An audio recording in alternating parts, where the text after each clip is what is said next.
Thank you for allowing my participation and for your solidarity and for everything that everyone in the room and online does.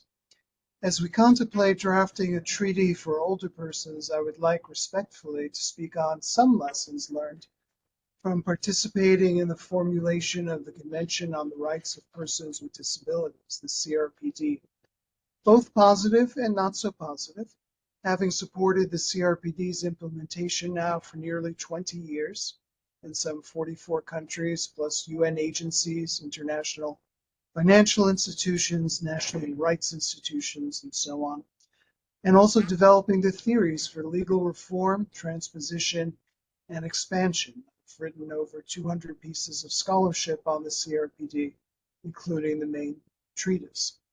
First and above all else, the lesson that we learned in the negotiations was the necessity for the active participation and involvement of civil society so that its priorities are expressed and honored.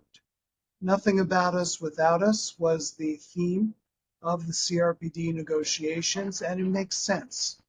Everyone knows their own priorities and needs better than others, and those groups must be allowed to educate the individuals who are working on formulating an instrument.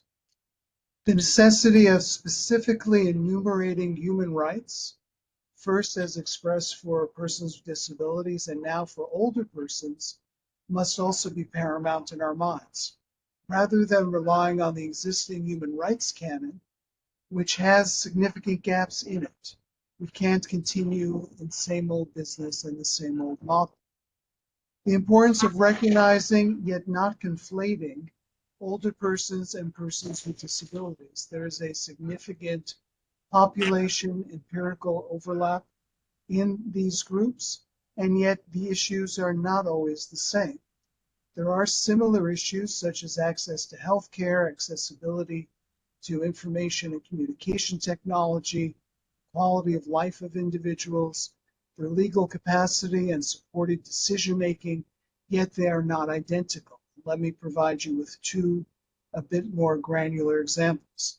So for example, in accessibility to information and communication technology, these can overlap significantly in regards to making websites accessible to blind and print disabled. See, for example, the Marrakesh ideas, the deaf and hard of hearing, all of which are expressed in the CRPD.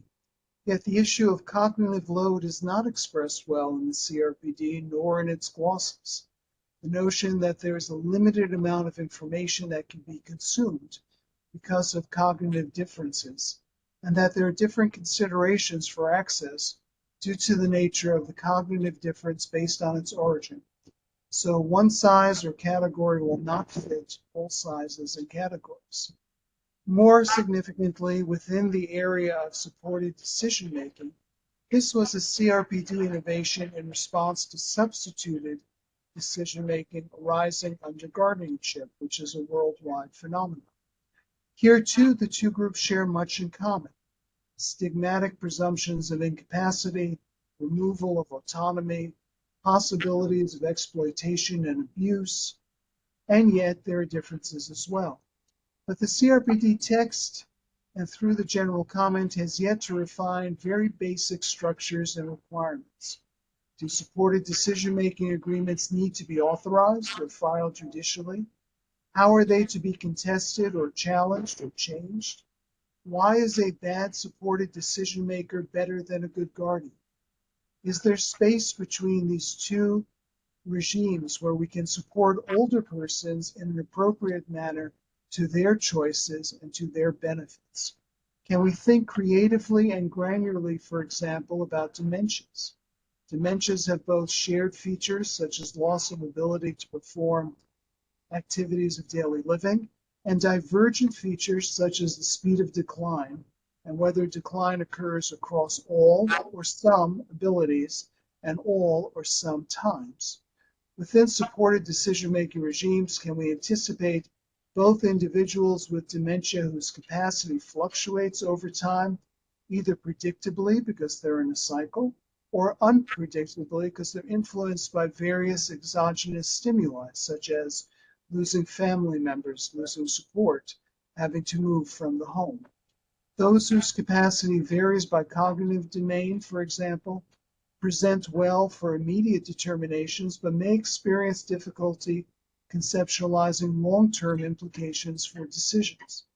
Can we think about those whose capacity enables them to set goals for care, but not the capacity to select among therapies to meet care-oriented goals? And always, always, how do we protect these individuals from exploitation and abuse while ensuring that we empower them to live vibrant, full, and human rights fulfilling lives? I could go on, but I'm going to try to honor the time limit and keep us on time. Thank you so much for allowing my participation.